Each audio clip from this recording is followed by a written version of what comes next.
Salut, c'est Marina, j'espère que tu vas bien et aujourd'hui je vais te parler des fournitures et outils qu'on a besoin pour coudre. Donc je vais te faire un peu un état des lieux de tout ce qu'il faut pour coudre, tout ce qui est fourniture, matériel vraiment de base, mais je vais quand même te donner certains qui peuvent être un peu plus utiles si tu veux pas faire juste des trucs simples, enfin des trucs simples, si tu veux quand même faire ça à un bon moment. Donc comme ça tu auras un petit peu tous les outils que moi j'utilise. Je te montre pas peut-être des trucs rares style crochet de Lunéville, tout ça, ça c'est des trucs vraiment spécifiques. Donc ça, je vais pas forcément te les montrer, mais vraiment les trucs que tu vas utiliser si tu veux te lancer dans la couture pour quand même faire ce qu'il faut en fait. Donc je vais te montrer, je vais tout de suite commencer ça. Alors pour commencer, je vais te montrer tout ce qui est par rapport à la coupe, donc que ce soit la coupe du tissu ou la coupe du fil. Première chose, c'est tout ce qui est coupe-fil au ciseau. Alors t'as des coupe-fil, ça je l'ai pas, parce que je l'ai vu plusieurs fois, mais je me suis jamais dit que bon, moi les ciseaux ça me va, donc t'as des coupe-fil. Je te montre une photo là, je te mets aussi un lien comme ça tu pourras l'acheter directement. Qui sont comme ça, tu fais comme ça, et ça coupe, t'es pas obligé de mettre tes doigts dans des trous comme des ciseaux en fait. Ça s'appelle des coupes-fils. Moi ce que j'utilise du coup c'est un ciseau de couturière, donc c'est en métal comme ça. Donc, tous les ciseaux que j'ai sont en métal. Donc ça c'est pour couper tout ce qui est les fils. J'évite de couper des gros amas de tissu pour pas l'abîmer, déjà qu'il a quand même pas mal d'années, donc bon il tient bien encore donc ça va. Donc du coup c'est un petit ciseau pour couper les fils. Comme dit, tous les produits que je te recommande, je vais essayer de te les mettre dans la barre d'infos, surtout sur Amazon, je pense, comme ça tu vas pouvoir les trouver directement. Je précise en toute transparence que c'est des liens d'affiliation. Pour la majorité, il y en a certains où peut-être qui sont pas dans le programme partenaire. Donc, histoire que ça me soutienne un peu pour la création des vidéos qui m'ont pris des mois à faire, vraiment. Donc, moi, ça permettra un peu de soutenir et que je te recommande des produits que je sais qui marchent parce que c'est des produits que j'ai testés, donc je sais que c'est bien. Donc on continue. Ensuite, pour couper le tissu, un gros ciseau. Règle, on coupe jamais de papier avec des ciseaux qu'on utilise pour couper du tissu. Moi ça va faire qu'il coupe plus bien en fait, et du coup tu vas être obligé de l'amener chez un affûteur de ciseaux, voilà. Et du coup, il faut pas couper le papier avec. Pour couper le papier, tu prends un autre ciseau qui est spécial pour le papier, donc moi j'ai celui-là. Bon, ça peut être un ciseau d'école ou n'importe, hein, ça pour le papier on s'en fout. Mais ça, c'est vraiment des ciseaux que tu peux trouver, comme dit, il y a une marque qui marche bien, genre tout ce qui est Boin, donc je te mets, comme dit, je vais pas le préciser tout le temps, mais je te mets les liens dans la barre d'infos, enfin, ou dans la description de la formation, juste en dessous de la vidéo. Donc, ça, c'est un bon ciseau. Attention, c'est dangereux, donc ne pas trop mettre. Enfin, en tout cas, celui-là, hein, on peut tuer des gens clairement avec. Ne le faites pas, mais c'est dangereux, donc faites attention. Ensuite, pour ceux qui aiment, il y a des cutters rotatifs. Donc, moi, j'en ai un tout petit comme ça, mais il y en a où t'en as un rond beaucoup plus grand. Ça c'est bien quand t'as un plan de coupe, donc le plan de coupe. Bon, moi je l'ai pas encore déballé parce que moi j'utilise ma grande table et là t'as ça avec des mesures, mais moi je l'ai pas vraiment utilisé encore. Comme dit, moi j'avais utilisé celui-là, mais je crois que sur certains tissus ça coupe pas des tonnes, donc en fait j'ai arrêté parce que je trouvais qu'il fallait appuyer fort. Et je sais pas, moi j'ai toujours été habituée à couper avec le ciseau, donc je l'ai pas vraiment utilisé. Je suis pas sûre que ça marche bien avec tous les tissus, mais voilà, en gros il y a ça. Mais je vois beaucoup de personnes qui le font, et du coup avec un patron comme ça, un plan de coupe, pardon, pour pas user la table, ne pas que, parce qu'il y aura des marques sur la table sinon. Du coup, je te conseille de prendre un truc comme ça si t'as ça. Alors, niveau coupe, c'est surtout ça. Maintenant, niveau traçage, ce que je te conseille déjà, c'est de quand même avoir une équerre pour les angles droits, c'est quand même utile. Bon, là, du coup, bon, une équerre, je vais pas te la montrer, mais moi j'en ai, mais je vais pas la sortir parce que tu sais ce que c'est. Sinon, aussi, t'as des grandes règles, donc ça, c'est utile d'avoir une grande règle. Donc, celle-là, elle fait 1 mètre. Donc, je peux pas te la montrer entièrement, mais il y a les pouces, il y a les centimètres dessus, donc ça, c'est bien quand tu dois tracer vraiment toute une ligne, tu te repères sur l'équerre et tu fais toute la ligne, ça évite qu'il peut y avoir des décalages, mais au moins tu vois tout d'un coup. Ou alors pour faire des grandes largeurs. Une règle aussi qui est bien, du coup, c'est les petits réglets comme ça. Ça t'évite de trimballer une règle qui ressemble un peu aux règles d'école. Et ça peut faire des petites choses quand tu fais des ourlets, par exemple que ce soit au fer, ou quand tu fais des marquages, des crans, enfin, c'est utile, un petit réglet comme ça. Ensuite, j'ai aussi plusieurs différents trace-coupes, donc ça c'est bien pour quand tu traces des pinces sur des patrons, quand tu vas tracer des patrons fantasy ou des patrons qui vont avoir des courbes en fait. Que ça soit par exemple des escargots pour faire des genres de volants qui sont un peu comme ça, je sais pas comment dire. Et donc du coup là moi j'en ai plusieurs. Là c'est vraiment, bah, comme dit là c'est la marque Boin aussi, et là t'as vraiment plusieurs sortes. Donc t'as vraiment comme ça. Là t'as des plus petits encore plus fous, mais c'est surtout celui-là. On appelle ça pistolet ou perroquet surtout dans certaines écoles de couture. Et il y a celui-là aussi que j'utilise beaucoup. Donc ça c'est un grand... Un gros pistolet, comme on dit. On dit pistolet parce que... Voilà. Et comme dit le fameux que là, il faut vraiment toujours avoir sur toi. Moi, j'en ai... Bon, après, moi, je travaille à l'extérieur, donc j'en ai toujours sur moi à l'extérieur. C'est le mettre ruban. Donc, soit t'as des comme ça où ça se renroule sur lui-même, ou soit t'en as qui sont dans des paquets qu'il faut enrouler à la main et que tu les mets dans une petite boîte ronde. Donc c'est vraiment selon comment tu veux. En général, t'as toujours pouces et centimètres d'un côté. Donc là, je vais juste te montrer pour le patronage qu'est-ce que moi j'utilise. Il y a une vidéo dédiée qui s'appelle le secret pour tracer et créer ses patrons. Ce qu'on apprend de façon basique, c'est d'utiliser du papier de soie. Moi, j'utilise pas du papier de soie parce que c'est fragile, ça casse tout le temps et c'est cher. Alors que t'as des choses comme ça qui sont pas chères, que t'achètes un rouleau ou en paquet et t'en as pour je sais pas combien de temps. Et t'as juste besoin d'un marqueur et ça casse pas. Le seul inconvénient, c'est que tu peux pas le passer sous le fer. Ou alors faut vraiment mettre des trucs dessus pour pas que ça touche le fer. Enfin, faut juste pas que ça touche le fer. Donc c'est le plastique de bâche qu'on utilise pour protéger tout ce qui est les surfaces quand on fait de la peinture. Donc tu trouves ça dans des magasins de bricolage par exemple. Donc moi j'utilise ça avec juste un marqueur. Donc pointe plus ou moins fine si tu veux que ça soit précis. Mais voilà, ça suffit. Et si tu veux raccorder des bouts pour économiser, tu utilises du scotch. Voilà. Donc ça, c'est pour le patronage.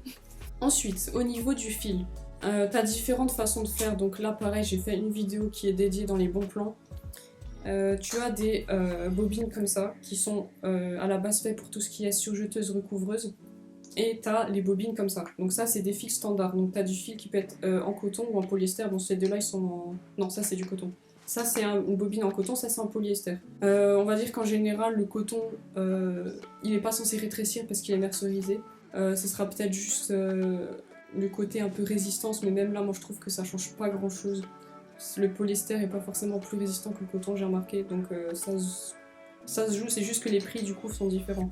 Et donc là, ça c'est une bobine de surjeteuse. Donc ce que je veux dire justement par rapport à la vidéo bon plan que j'ai fait, c'est que ça c'est une bobine qui est dite pour surjeteuse. Moi du coup j'utilise pour la surjeteuse, mais j'utilise aussi pour la machine parce que au final la qualité est la même. Et que justement le prix par rapport à une bobine qui va être de 500 mètres, voire des fois 250 mètres, c'est 3000 mètres et du coup tu vas payer le même prix au final, voire même celle-là est plus chère que celle-là pour dire. Alors qu'au final c'est la même qualité, tout ce qu'il te faudra c'est acheter une seule fois un porte-bobine. Je te montre le porte-bobine. C'est un porte-bobine géant en fait, que tu vas pas mettre sur la machine, tu vas mettre ta bobine ici, tu vas faire passer le fil dans là, et enfin dans le crochet ici pour qu'il soit quand même droit. Et après tu vas faire passer dans les guide-fils de la machine. Donc en fait ça te permet de pouvoir mettre des grosses bobines de surjeteuse et de économiser sur le fil. Voilà, de rien. Ok, donc ça c'est pour le fil vraiment standard, pour coudre des choses simples, pas spécialement épaisses. Donc maintenant du coup, je te montre juste deux autres fils. Donc t'as du super résistant.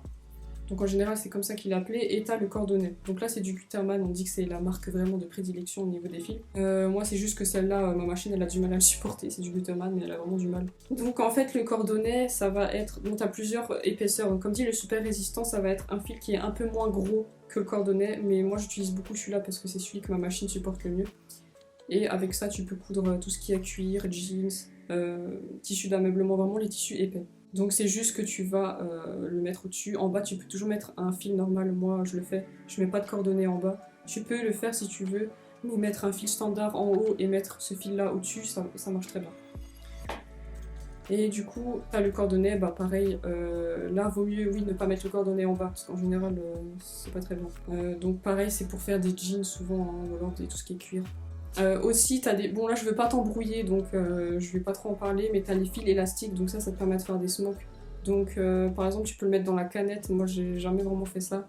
Ou alors sinon tu l'étends sur ton tissu, sur l'envers, et tu fais des points zigzag de façon à ce que ça soit pas sur le fil mais juste à côté. Comme ça quand le fil tu vas le relâcher, le zigzag va enfermer le fil et ça va te faire des fronces en fait. Quand tu vas le relâcher, ça va te permettre de créer des fronces parce que tu auras cousu un fil élastique sur le tissu. Donc voilà, je vais pas t'embrouiller plus avec ça. Alors ensuite tu vas me dire, mais Marina tu n'as pas parlé des aiguilles et des épingles. Bah oui, je vais en parler.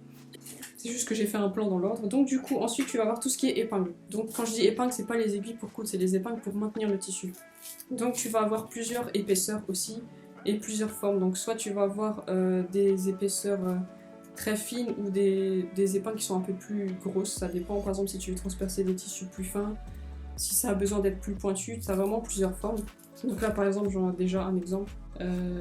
Donc celles-là sont assez fines et la tête est vraiment très petite. Donc les épingles, en théorie, c'est toujours des genres d'aiguilles mais qui n'ont pas bien sûr de trous, c'est des épingles mais avec une tête. Donc là la tête elle est vraiment toute petite.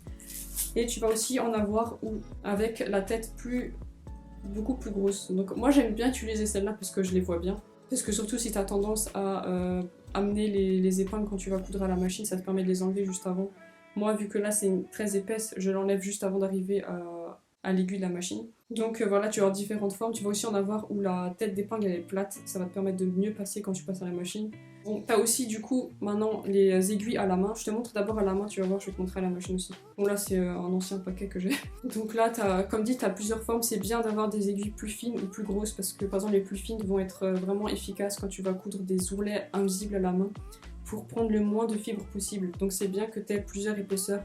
Par exemple, si tu veux mettre un fil plus épais pour faire des genres d'ajustement où tu as besoin d'un gros fil, ou par exemple pour des gros tissus, essaie d'avoir des aiguilles plus épaisses. Du coup, essaie d'avoir un peu des aiguilles de plusieurs formes, de plusieurs longueurs même, et surtout de plusieurs épaisseurs. Donc ensuite, ça c'était les aiguilles pour la main. Maintenant, les aiguilles pour machine. Alors là, ça mérite vraiment de bien écouter parce que du coup, c'est vraiment spécifique, il faut faire attention. Surtout en fait pour une chose, c'est que tu vas avoir du coup des aiguilles standards. Les aiguilles sont toujours numérotées, donc ça va être en général de 55, 70. 55 c'est pour la soie très fine, mais ça se vend pas forcément partout, dans tous les magasins, mais là comme dit, moi je te le mets partout. Tu vas avoir du coup, sinon en standard partout, un peu partout, tu vas avoir les numéros qui commencent à 70 et ça va aller jusqu'à 120. Donc tout ce qui est 70 c'est vraiment les tissus très fins style mousseline par exemple. Après, tu vas avoir le 80 qui est pas vraiment tout fin comme du voile, mais qui est quand même assez fin.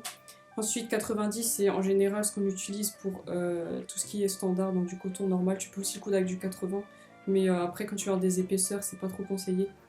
Donc là, ça sera plutôt du 90. 90, c'est vraiment ce que tu peux utiliser pour tout ce qui est les tissus basiques, ni trop fins ni trop épais. 90. Ensuite, 100, c'est tout ce qui va être un peu plus épais, voire le jean. Donc du coup, tu as les aiguilles standards, mais tu as aussi les aiguilles où c'est écrit jeans. Donc ça marche bien pour le jeans. Après, si tu prends une aiguille standard 100, moi ça m'arrive de le faire, ça marche aussi. Si tu as vraiment du jean très épais, ou alors qu'elle casse, et ben, il vaut mieux prendre du 120. Donc 120, ça va être vraiment tout ce qui est les jeans très épais, quand tu as beaucoup d'épaisseur, ou alors les tissus très très épais d'ameublement, donc ça c'est du 120. Donc ça va être que l'aiguille va être plus épaisse et du coup bah, elle va mieux marcher pour des tissus épais. Donc vraiment le numéro c'est tout ce qui est par rapport à l'épaisseur de l'aiguille et donc l'épaisseur du tissu. Ensuite, ce qu'il faut savoir, c'est que quand tu vas prendre un tissu qui est tricoté, donc ça, je t'en parle dans les tissus, dans la vidéo sur les tissus. Le tricot, c'est différent, c'est tricoté, comme dit, avec un seul fil. C'est pas comme un tissu qui va être tissé, ça va être un tricot. Donc s'il y a une maille qui casse, tu peux avoir tout le tissu qui va casser. Si ça se voit pas tout de suite, ça va se voir au lavage. Donc le truc, c'est qu'il faut pas prendre d'aiguilles standard. Il faut que tu prennes des aiguilles. Donc aiguilles, quand je dis aiguille standard, c'est aiguille universelle. Hein. Donc là, je te montre souvent les aiguilles normales. Là, pas pour tricot, hein. C'est standard universel comme ça. C'est écrit universel ou standard. Donc il faut pour coudre du tricot ou du jersey, c'est le deux noms qu'on utilise souvent, ou tout ce qui est maille, tout ce qui est en tout cas tricoté, ça va être des aiguilles stretch. Donc ça va être écrit soit stretch, tricot peut-être, mais ça c'est plus rare, ou alors jersey. Mais souvent c'est stretch ou jersey. Ça, c'est important d'en avoir parce que dès que tu veux coudre tout ce qui est t-shirt, même si c'est un ourlet, hein, si c'est juste une retouche. Si tu veux coudre tout ce qui est t-shirt, en général, c'est comme celui-là que j'ai, c'est du tricot. Tout ce qui est tricoté, c'est là que tu vois les vagues et les V, comme dit, tu peux voir la vidéo, tu t'en sauras plus. Et ben là, prends vraiment des aiguilles stretch. Donc pareil pour les aiguilles stretch, tu vas avoir différentes épaisseurs, mais ça va pas être autant bas ou autant haut que les standards. Donc en général, c'est de 75 à 90. 100, c'est plus rare. Mais en général, c'est 75 à 90 et comme dit, ça va jouer selon l'épaisseur du stretch. Donc 75, ça va être vraiment les trucs tout fins. Et après, tout ce qui est 90, bon, c'est assez standard. Si tu prends du 100, si tu trouves des aiguilles jersey 100, c'est plus quand tu as beaucoup d'épaisseur, style les tricots suite comme ça, qui sont très épais. Donc du coup, vraiment important, prends ça. Parce que, en fait, ce qui est différent sur ces aiguilles stretch, c'est que le bout de l'aiguille est plus ronde. Ça se voit pas à l'œil nu. Mais quand tu vas coudre, et ben du coup ça va séparer le tricot plutôt que casser le fil du tricot et qui fait que peut-être tu vas pas le voir mais que si tu n'utilises pas ces aiguilles, quand tu vas les mettre à la machine, ça va te casser tout le long ton tissu en fait et ta couture et du coup ton vêtement il est mort. Donc prends ces aiguilles si tu veux pas que ton vêtement il meure, ok? Ensuite, sinon, à part les standards, les jeans et les tricots, tu vas avoir une autre particularité d'aiguilles. Ça va être les aiguilles cuir. Les aiguilles cuir, du coup, ce qui va changer avec celles-là, c'est qu'elles vont être plus pointues. Donc du coup, tout ce qui est, par exemple, à la limite, si tu couds de la toile cirée, ou tout ce qui est simili-cuir ou cuir surtout, bah du coup, c'est ces aiguilles-là qu'il faudra prendre parce qu'elles vont mieux transpercer le tissu. C'est pas grave s'il y a des trous, c'est juste que du coup, bon ça, on le sait, quand on coud du cuir, il faut essayer que tu sois sûr que tu couds bien parce que du coup, quand les trous sont faits, ils sont faits. Mais ça va être que tu prennes une aiguille cuir ou pas, le cuir ça crée des trous dans le tissu. Parce que c'est pas quelque chose qui... C'est pas comme du tissu normal quoi. Donc du coup là c'est pareil, hein, c'est 70 à 100. Donc pareil, les numéros c'est toujours pour les tissus plus fins et plus tu augmentes en épaisseur, plus tu prends un chiffre qui augmente aussi. Si tu vois que ton aiguille elle casse, qu'il y a des problèmes, bon comme si tu peux aussi voir la vidéo problème avec la machine. Du coup, en général, c'est soit que l'aiguille elle est tordue parce qu'elle a été trop usée, qu'il y a eu des bugs qui ont fait qu'elle est tordue parce qu'elle a bloqué contre quelque chose, ou alors soit c'est que ton fil est pas bon, ou l'enfilage est pas bon, la tension est pas bonne, ou alors que l'aiguille elle est pas assez épaisse par exemple. Donc si ça casse trop, c'est que l'aiguille il faut la changer parce qu'elle est pas adaptée. Petite particularité, du coup on a parlé du cuir, pour éviter d'épingler le cuir, donc là on parle des épingles, pour éviter d'épingler le cuir et qu'il y a des trous dans le cuir, du coup surtout si tu utilises du vrai cuir, il y a la technique d'utiliser des pinces comme ça, justement. Donc ça coûte pas cher, t'as un grand lot de... Moi je dois en avoir 50 ou 100 dedans.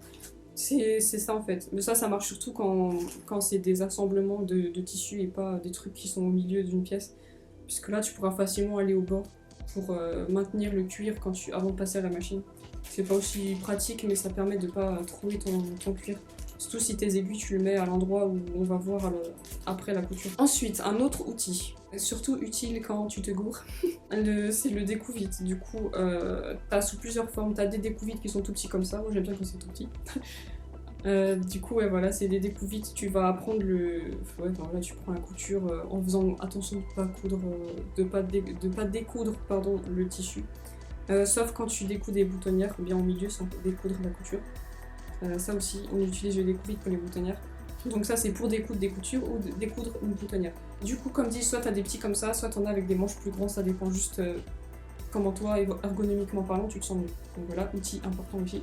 Ensuite, un autre outil qui est important, ça va être tout ce qui est les crétailleurs. Donc là, tu as plusieurs formes. Si tu veux vraiment pas acheter, tu prends un savon.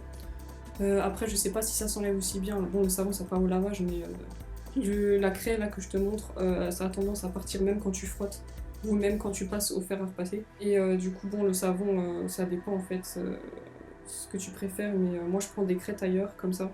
Donc, selon le tissu que tu vas utiliser, en plus, le savon, c'est vrai que peut-être il y a des tissus, ça marche moins. Mais là du coup,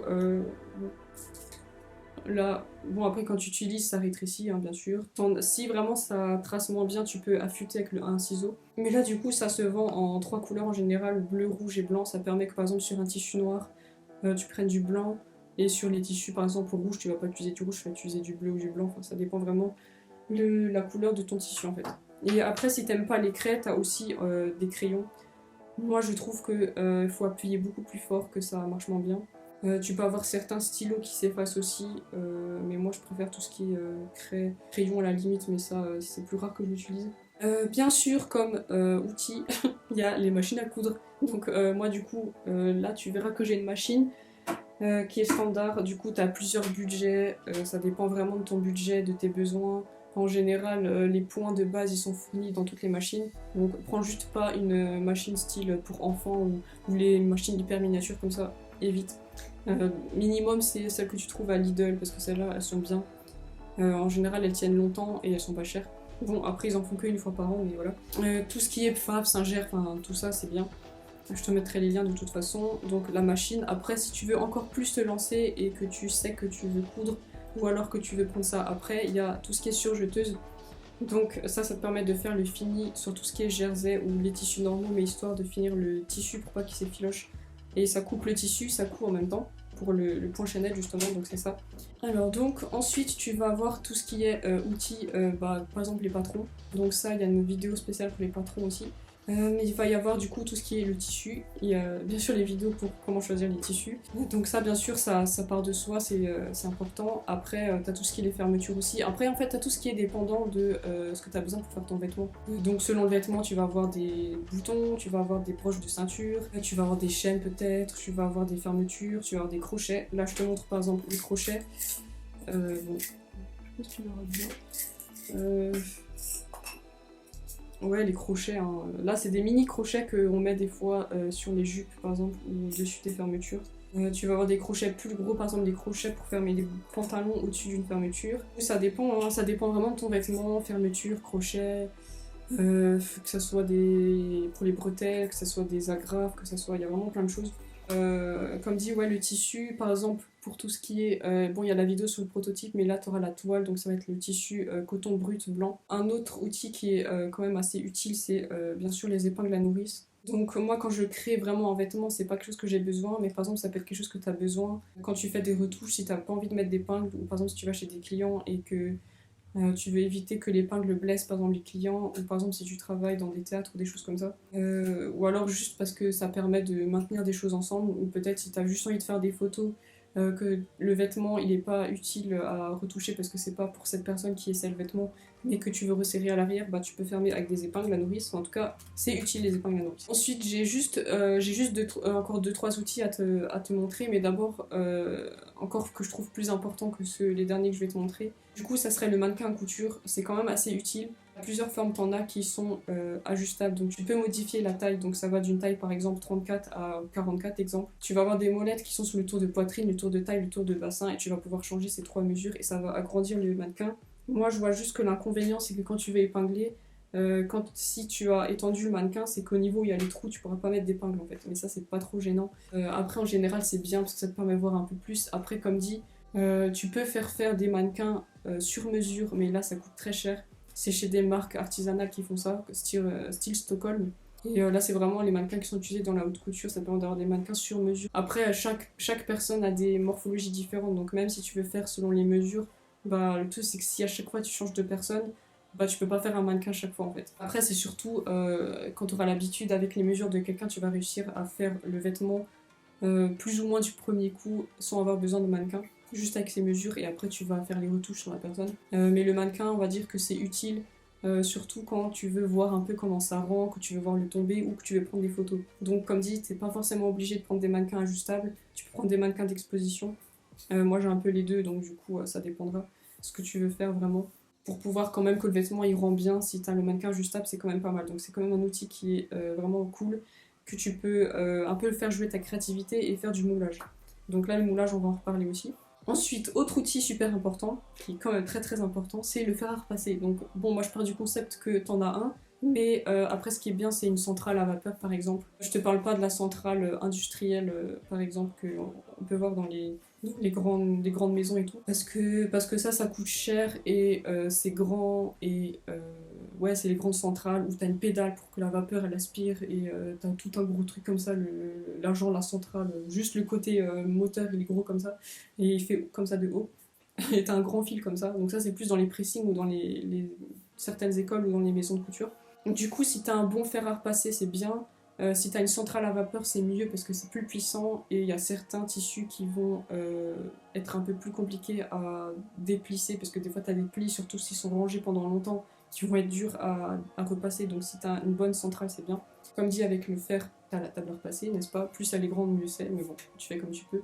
Et aussi, un conseil, moi je l'ai pas encore prise, mais ce qui est bien, surtout si t'as un peu du mal à manipuler tes ourlets par exemple, ça c'est un truc qui est bien pour repasser les petites surfaces ou repasser les tours de jambes des ourlets, c'est de prendre une jeannette. Du coup ça va te permettre d'enfiler la jambe dessus et de tourner tout autour pour avoir la valeur de couture et repasser la valeur de couture sans repasser ce qui est en dessous. Moi j'arrive à faire sans, mais comme dit c'est dépend comment tu veux être à l'aise, comment tu te sens mieux, et ben ça c'est une bonne idée aussi. Ensuite, je te montre 3 autres outils en plus. Après, si tu as l'habitude de te balader un peu dans les magasins de couture, tout ce qui est les merceries, tu vas un peu voir d'autres choses, tu auras d'autres outils. Des fois, tu auras des petits gadgets qui sont pas forcément utiles, style tu auras des retournes, je sais plus comment ils appellent ça, mais c'est des petits trucs avec un crochet pour retourner les empiècements, enfin pour retourner les pièces que tu as cousues sur l'envers et que tu veux retourner sur l'endroit. Genre les tubes comme ça, retourne tube, des trucs comme ça. Bon ça, moi j'en ai pas utilisé parce que j'arrive à le faire sans, avec mes doigts ou avec des crayons ou des trucs comme ça. Donc vraiment si tu te balades tu verras plusieurs gadgets différents. Là je te montre 3 autres que j'ai qui peuvent être utiles. Donc ça, je sais pas si t'en trouves partout, ça fait des biais en fait. Donc tu t'en as plusieurs tailles. Et en fait tu vas, genre là celui-là il faut couper 50 mm. Donc il faut couper un bout de 5 cm de large.